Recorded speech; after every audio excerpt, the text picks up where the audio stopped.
నా మాట విని నాయనమ్మా, నువ్వు నాతో పాటు అర్ధరాత్రి వరకు గాలి తిరుగులు తిరిగి ఇంటికి వచ్చి నిద్రపోయి లేటుగా లేచావనుకో, ఇంటికి ఖర్చు తగ్గుద్ది, నాకు నీ నస తగ్గుద్ది. ముదిరిపోయావురా. రఫాడించేస్తానేమనుకున్నావా? తాత ఇట్టగా ఏడ్పిస్తూ తినేవాడురా. ఈడు ఎన్ని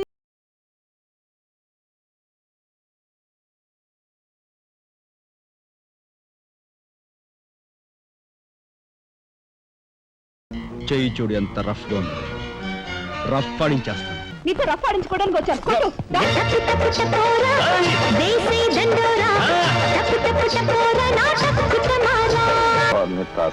బోర్డు నువ్వు కాన్వెంట్ ఎక్కువ, కాలేజీకి తక్కువ.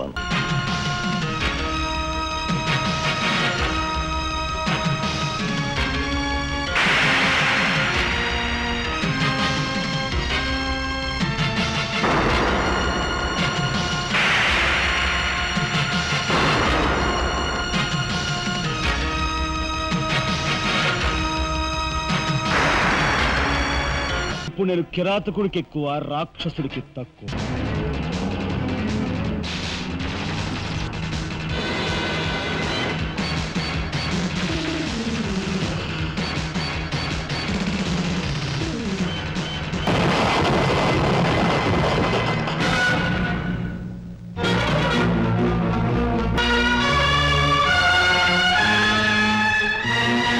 వస్తా నీ తస్సరవల బొడ్డు.